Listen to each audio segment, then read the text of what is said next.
Terima kasih Tuhan untuk berkat kemurahan Tuhan yang selalu besar di dalam kehidupan kami, yang bukan hanya memelihara kami, bahkan yang sudah menebus kami dan memanggil kami menjadi pelayan-pelayan Tuhan.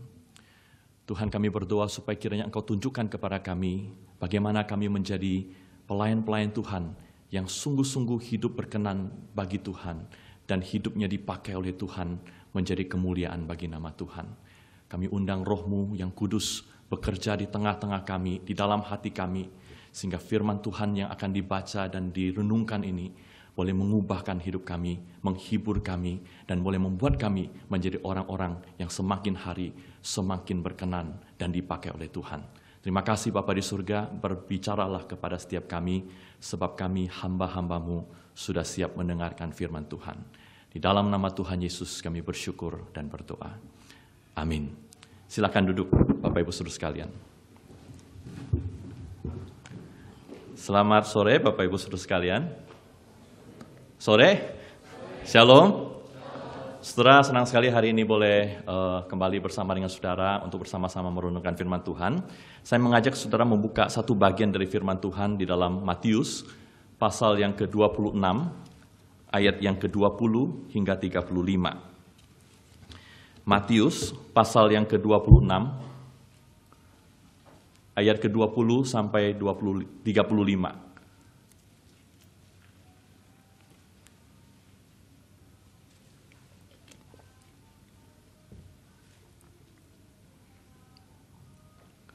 Saudara, demikian firman Tuhan di dalam Matius pasal yang ke-26 ayat yang ke-20 hingga yang ke-35.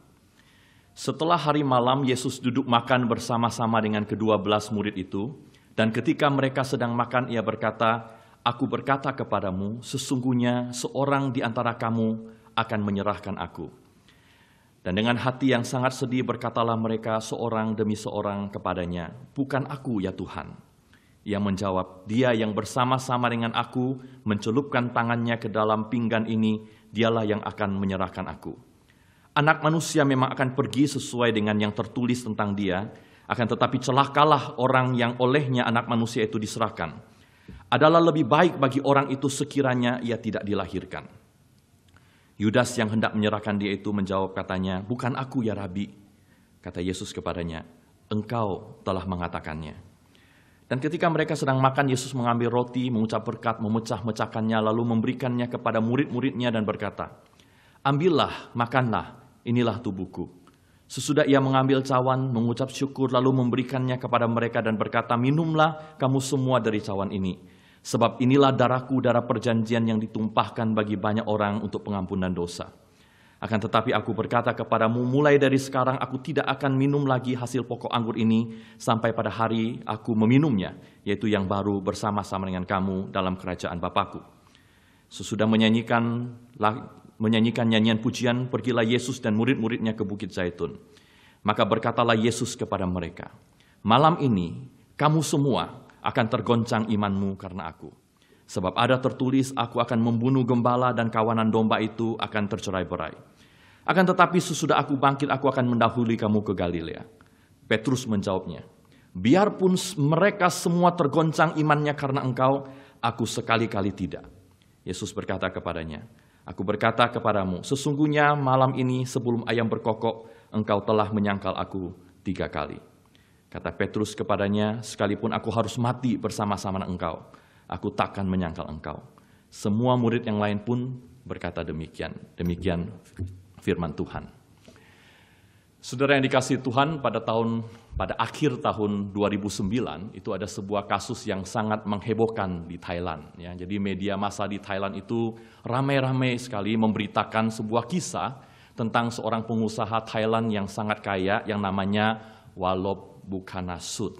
Nah, saudara, orang ini orang yang pinter sekali, pinter memimpin perusahaan, sehingga dia dipercayakan untuk menjadi executive chairman atau bosnya lah, CEO-nya gitu ya, dari Thai Airways pada bulan April tahun 2009.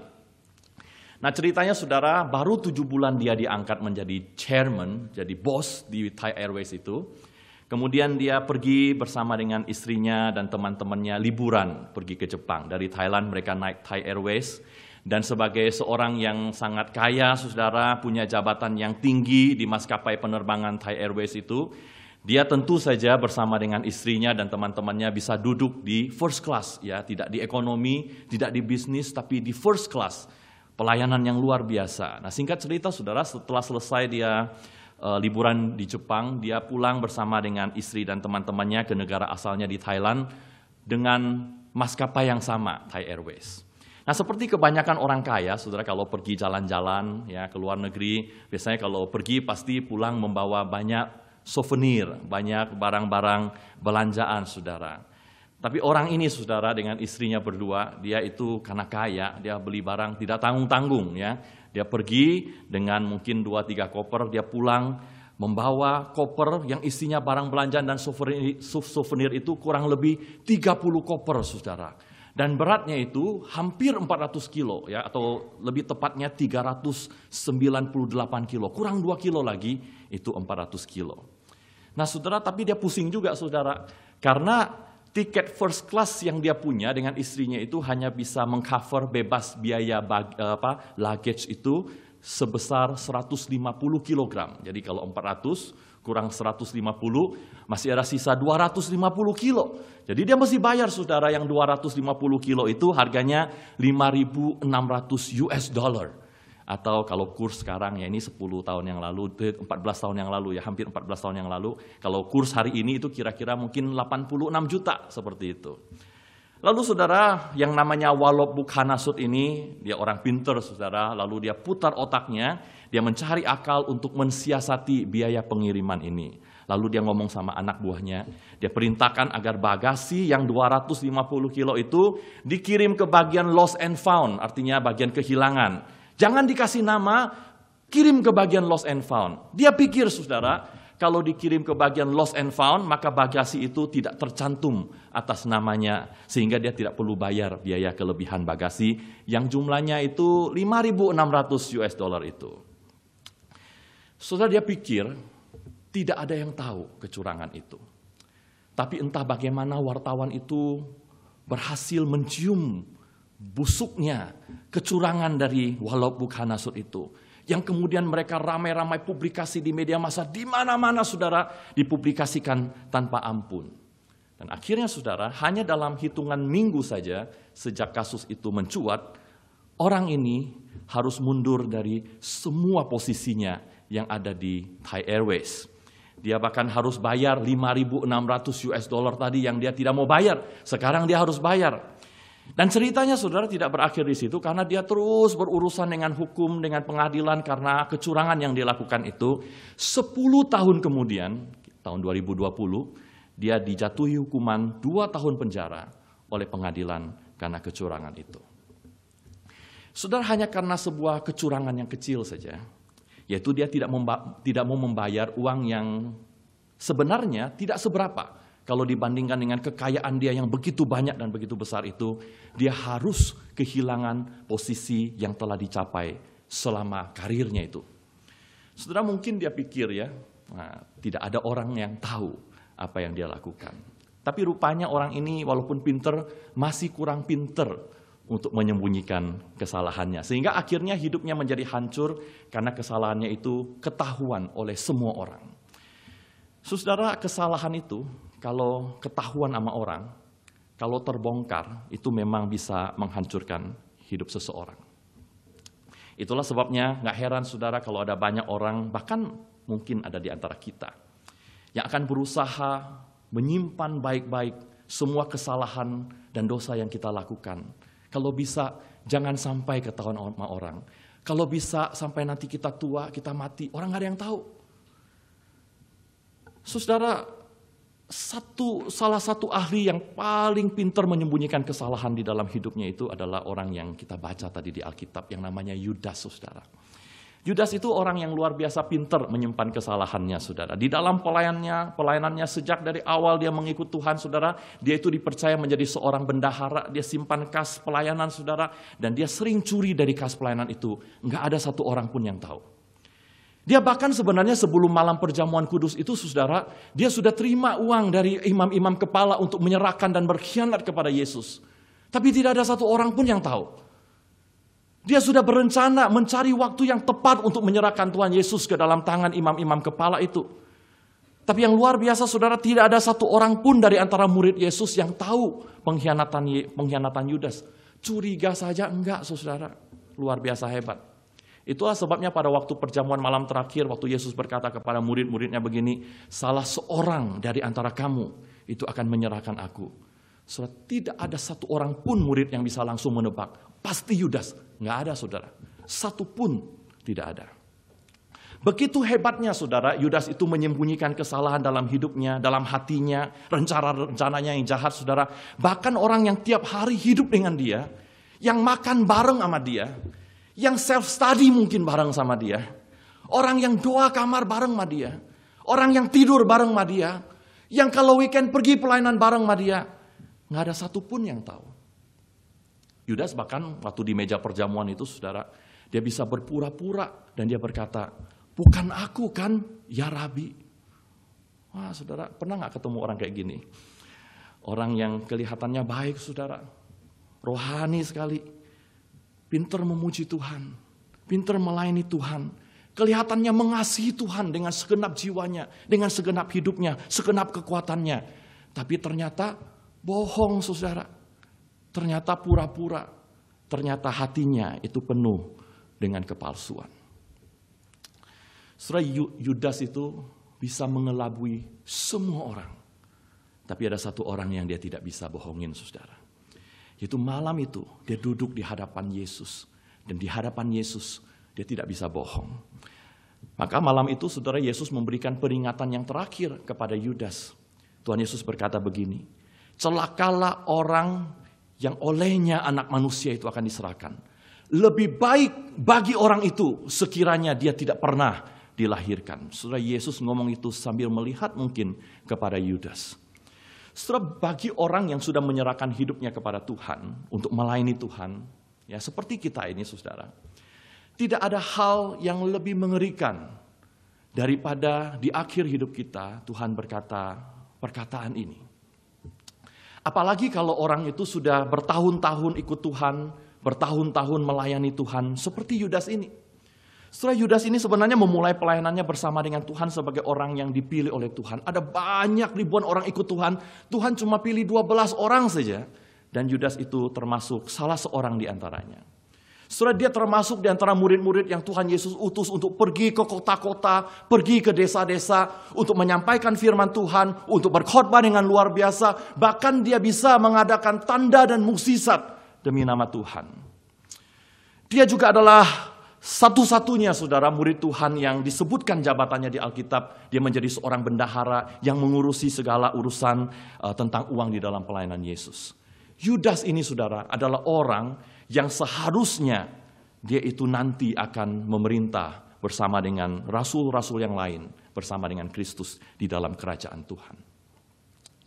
Tapi entah mengapa saudara, entah mengapa, di dalam perjalanan dia mengikut Tuhan, di dalam perjalanan hidupnya melayani Tuhan, hatinya itu menjadi tidak lagi murni saudara. Di dalam pelayanannya itu saudara, hatinya menjadi lebih tertarik kepada uang, lebih tertarik kepada harta. Dan setelah bertahun-tahun saudara dia ikut Tuhan, lalu dia memutuskan untuk jual dosennya saudara, demi uang. Di meja perjamuan itu saudara, Yudas diberitahukan penghakiman atas hidupnya. Di meja perjamuan itu, persis sebelum perjamuan itu dilakukan, Tuhan memberitahukan bagaimana hidupnya akan berakhir. Di meja perjamuan ini saudara, Tuhan menjatuhkan vonis atas kehidupan Yudas. Dan meja perjamuan itu menjadi meja penghakiman bagi Yudas. Sudah gak lama setelah malam perjamuan itu saudara, mungkin 24 jam, mungkin lebih saudara, Yudas pergi menggantung dirinya setelah dia dengar bahwa Yesus itu dihukum mati. Kurang dari 2 bulan setelah malam perjamuan itu, para rasul itu berkumpul karena mereka akan memilih salah seorang rasul yang baru menggantikan Yudas.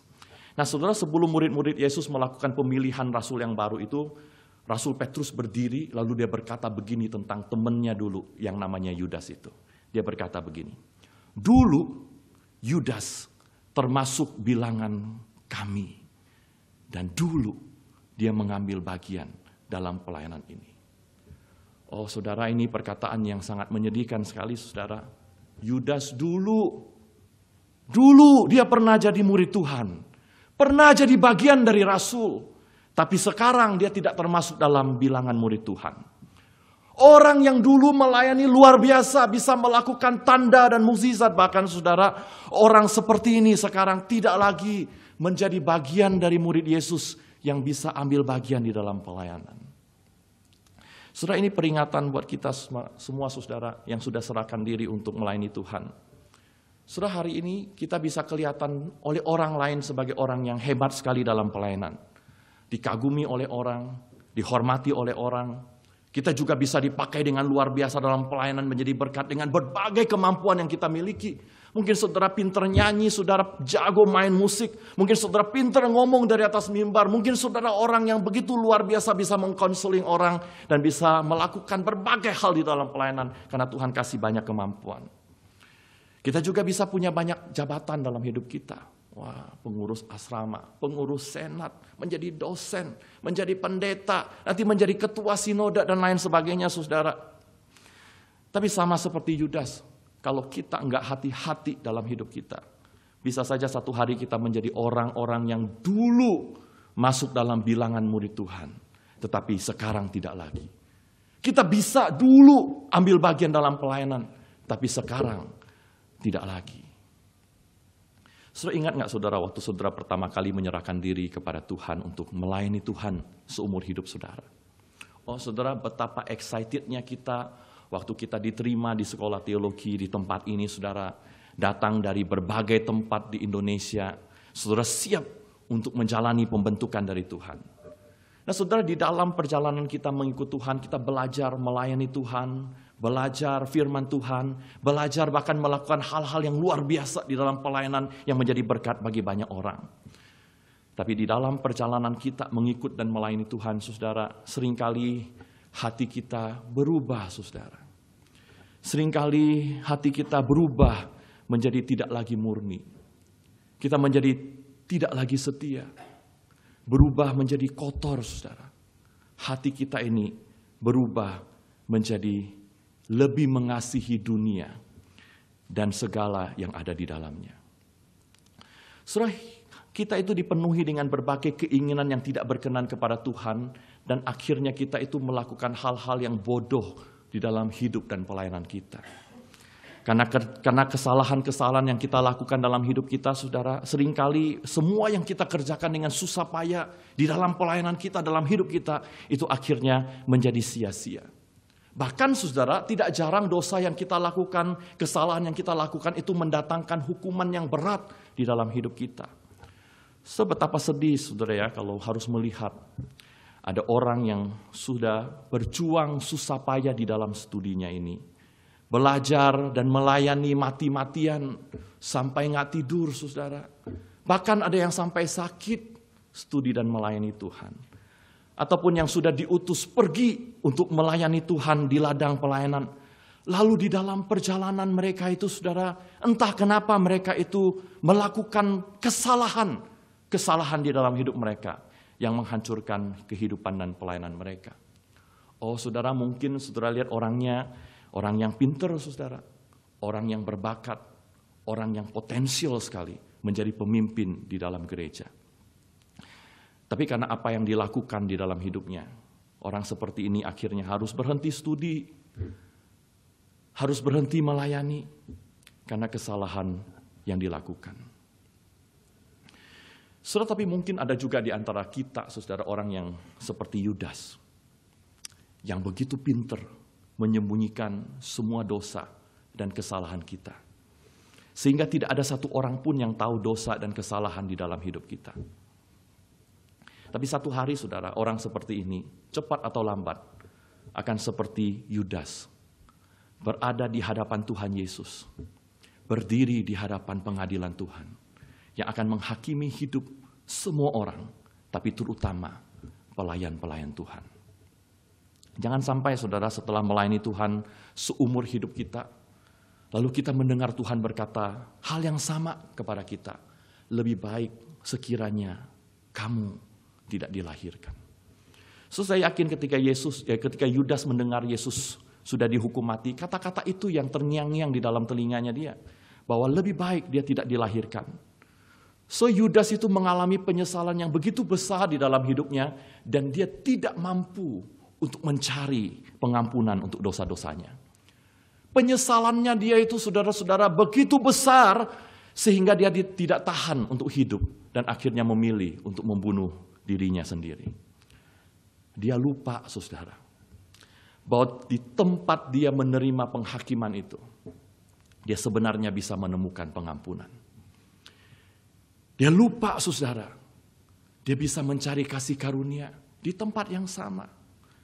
Di tempat dia pernah duduk bersama dengan Yesus di meja perjamuan itu. Tempat di mana dia bisa mencari kasih karunia, anugerah, dan pengampunan Tuhan. Karena walaupun di meja perjamuan ini, saudara, ada penghakiman, tapi di sini juga ada pengampunan. So, di meja perjamuan Tuhan itu, Yudas itu bukan satu-satunya orang yang berdosa. Setiap orang yang duduk di meja perjamuan Tuhan pada malam itu, semuanya, saudara, itu akan meninggalkan Tuhan pada malam itu. Mereka semua akan menyangkal imannya, melarikan diri karena ketakutan. Bahkan saudara Petrus yang kelihatannya berani sekali, aku akan membela Tuhan walaupun semua orang tinggalkan, aku akan tetap mati bersama dengan Tuhan. Bahkan orang seperti itu, Alkitab bilang, dia itu menyangkal Tuhan sampai 3 kali sebelum ayam berkokok. So, Yesus tahu waktu dia duduk bersama dengan murid-muridnya, setiap orang yang ada di situ, itu akan menyangkal dia dan meninggalkan dia. Mereka akan melakukan sesuatu yang akan mereka sesali di sepanjang umur hidup mereka. Tuhan tahu. Itulah sebabnya, saudara, Tuhan memberikan kepada mereka roti dan cawan itu.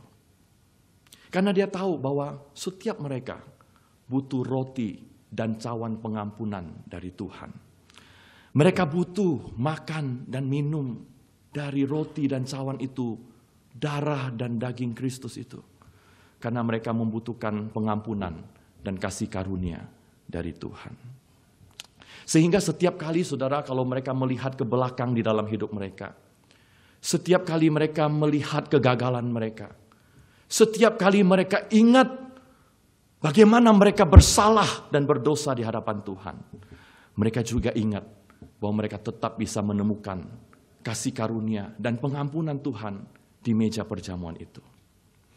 Sudah ada banyak hal yang saya secara pribadi dalam hidup ini yang saya lakukan, yang kalau saya lihat kembali dalam hidup saya menyesal.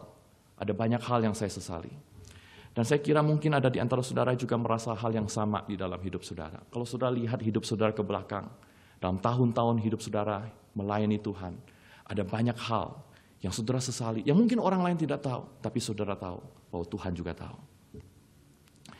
Di dalam hidup ini, saudara, kita bisa melakukan kebodohan, dan kita menanggung akibat dari kebodohan kita. Dan mungkin ada di antara kita, saudara, yang pernah menanggung hukuman karena kesalahan-kesalahan yang kita perbuat pada waktu kita mengikut Tuhan dan melayani Tuhan. Sudah ada orang-orang yang mungkin pernah menjalani disiplin dari sekolah ini. Mulai dari yang paling ringan, saudara, sampai yang paling berat. Kita menjadi malu, hati kita itu, saudara, dipenuhi dengan penyesalan yang besar. Yang kadangkala kita rasa hati kita itu tidak mampu untuk tanggung lagi. Bahkan mungkin ada yang mengalami rasanya dihukum oleh Tuhan dengan berbagai persoalan dan masalah. Karena apa yang kita lakukan di dalam hidup kita yang tidak berkenan kepada Tuhan. Kehidupan kita dipenuhi dengan berbagai persoalan karena dosa-dosa yang kita lakukan. Bahkan mungkin ada yang seperti Yudas, saudara. Begitu beratnya penyesalan itu, begitu malunya kita, sampai kita kadang-kadang merasa lebih baik mati saja daripada harus hidup seperti ini. Saudara, mungkin ada saudara yang merasa, saya belum melakukan kesalahan yang besar, tapi mungkin satu hari, saudara, dalam perjalanan hidup kita mungkin pendek, mungkin panjang ini, saudara, kita mungkin bisa akan melakukan kesalahan dalam hidup kita. Sehingga hidup dan pelayanan kita itu menjadi hancur, berantakan karena kesalahan kita. Saudara, kalau itu terjadi dalam hidup kita, kalau saudara hari ini menanggung kesalahan saudara, atau satu hari saudara menanggung kesalahan saudara, saya mau kita selalu ingat satu hal, saudara. yaitu bahwa kita tidak perlu jadi seperti Yudas yang tidak mampu menemukan pengampunan di meja perjamuan Tuhan ini. Kalau itu terjadi dalam hidup kita, saya mau saudara ingat bahwa kita bisa selalu datang ke hadapan Tuhan menerima kasih karunia dan pengampunan. Karena meja perjamuan di depan kita ini saudara memang bisa menjadi tempat penghakiman untuk hidup kita. Tetapi meja perjamuan ini juga bisa menjadi tempat saudara di mana kita temukan kasih karunia dan kemurahan dari Tuhan. Tempat di mana kita bisa datang saudara meletakkan penyesalan kita, rasa malu kita, ketakutan kita di dalam kehidupan kita. Tempat di mana kita bisa meletakkan seluruh hidup kita untuk diubahkan oleh Tuhan. Karena di meja ini saudara, Tuhan Yesus mengingatkan kita bahwa dia sudah mati sebagai orang yang dihukum supaya saudara dan saya tidak lagi dihukum oleh Tuhan. Dia ingatkan kita bahwa dia itu menjadi orang yang ditolak oleh Allah dan menjadi orang yang mati terkutuk karena kita. Supaya kita itu hidupnya bisa diterima oleh Allah dan menjalani hidup yang disertai dan diberkati oleh Tuhan. Meja perjamuan ini saudara mengingatkan kepada kita bahwa ada satu lagi kesempatan bagi kita untuk hidup yang dipulihkan oleh Tuhan. Terus saya membaca sebuah kisah tentang seorang tokoh yang saya yakin saudara tahu, namanya Thomas Alva Edison. Nah saudara, ceritanya Thomas Alva Edison ini dengan stafnya, anak buahnya, mereka berusaha membuat bola lampu saudara ya. Dulu belum ada bola lampu, mereka berusaha bikin bola lampu. Katanya saudara begitu sulitnya membuat satu bola lampu itu, sehingga untuk membuat satu yang kemudian dilakukan percobaan gitu, itu butuh waktu berjam-jam bahkan beratus-ratus jam. Sudah satu kali setelah menyelesaikan satu bolam itu, mereka sudah berusaha beratus-ratus jam. Lalu Edison itu membawa bolam itu dan memberikan kepada salah satu karyawannya, anak yang masih muda. Dan dia menyuruh ini tolong dibawa ke lantai atas untuk dibawa ke tempat percobaan, untuk uji coba. So, anak muda itu begitu terima, dia ambil, dia balik badan, dia mau naik tangga, nggak hati-hati saudara anak muda, nggak hati-hati, kesandung di tangga. Bolam itu saudara jatuh ke tangga itu. Oh, hancur berantakan. Kerja keras dari Edison selama ratusan jam, saudara.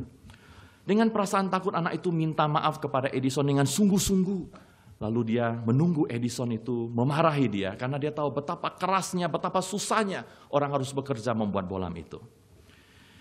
Tetapi bukannya memarahi anak itu, saudara, Thomas Alva Edison itu mengatakan begini, nggak apa-apa. Lalu dia kembali lembur ratusan jam lagi untuk membuat satu bolam yang baru lagi. Berapa hari kemudian saat bolam yang baru itu sudah selesai, lalu Edison itu berjalan menghampiri anak muda yang sama itu, yang tadi menghancurkan bolam itu. Lalu dia kasih bolam itu kepada dia, dan dia berkata, tolong antarkan ini ke ruang uji coba. Sudah bayangkan perasaan anak muda itu. Dia tahu dia sebenarnya tidak layak untuk dipercayakan tanggung jawab dari Edison itu. Karena dia berapa hari yang lalu baru buat salah, saudara. Dia menghancurkan pekerjaan yang sudah dilakukan selama ratusan jam. Dia tahu dia sebenarnya tidak layak untuk dipercayakan tanggung jawab itu. Dia tidak layak. Tetapi hari itu dia dapat kesempatan yang kedua. So, kalau kita pernah melakukan hal-hal yang membuat kita tidak layak untuk melayani Tuhan dalam hidup kita, Tuhan juga mau kasih kepada kita kesempatan yang kedua. Hari ini kepada saudara. Untuk melayani Tuhan kembali, menjadi seorang hamba Tuhan yang bisa dipakai dengan luar biasa oleh Tuhan. Saudara, saya nggak tahu dosa apa yang saudara sudah buat dalam hidup saudara. Di masa lalu saudara, yang sampai hari ini mungkin masih terus menghantui kehidupan saudara. Orang tahu saudara buat salah mungkin, saudara merasa malunya sampai hari ini. Atau juga mungkin ada dosa yang saudara simpan sampai hari ini, karena saudara merasa nggak bisa tinggalkan dosa itu. Begitu enaknya dosa itu. Saudara nggak bisa tinggalkan kehidupan saudara yang jahat itu. Bahkan saudara, kita mungkin hidup sebagai orang yang munafik. Kelihatannya saja dari luar hidup yang rohani, melayani Tuhan. Seolah-olah kita dekat kepada Tuhan. Bahkan keluarga kita, gereja kita, teman-teman kita, orang yang kita kenal, orang yang terdekat sekalipun pikir, Kalau kita ini orang yang sangat rohani sekali, karena kita sudah menyerahkan diri untuk Tuhan, dipakai menjadi hamba Tuhan, bekerja mati-matian untuk Tuhan. Tapi sebenarnya hati kita itu menyembunyikan dosa. Kita rapat-rapat, nggak ada satu orang pun yang tahu. Saudara, jangan sampai saudara, ada satu orang pun dari tempat ini yang meninggalkan tempat ini, seminari ini, dan pergi melayani Tuhan di luar sana, seumur hidupnya, tanpa pernah mendapatkan pengampunan dan kasih karunia dari Tuhan. Jangan pernah pergi melayani Tuhan sebelum hidup kita itu dipulihkan oleh Tuhan. Saudara, sebentar lagi kita akan menghampiri meja perjamuan Tuhan. Saudara, meja ini, saudara, itu bisa menjadi meja penghakiman buat kita. Tapi meja ini juga bisa menjadi meja tempat kita mencari kasih karunia, kemurahan Tuhan, dan pengampunan dari Tuhan. Setelah Tuhan bisa ampuni kita, Tuhan bisa pulihkan hati kita yang malu, hati kita yang penuh dengan penyesalan. Tuhan bisa pulihkan hidup kita dan memakai kita di dalam hidup ini melayani Tuhan. Kalau saja kita mau datang ke meja perjamuan ini dan mencari kasih karunia Tuhan. Saudara, kalau saudara mau datang ke meja perjamuan hari ini, saudara, jangan datang dengan kepura-puraan. Jangan datang dengan hati yang menyimpan dosa dan kesalahan. Datang dengan hati yang penuh penyesalan. Datang dengan penuh rasa malu di hadapan Tuhan. Dan minta Tuhan untuk memurnikan hidup kita dan memulihkan hidup kita.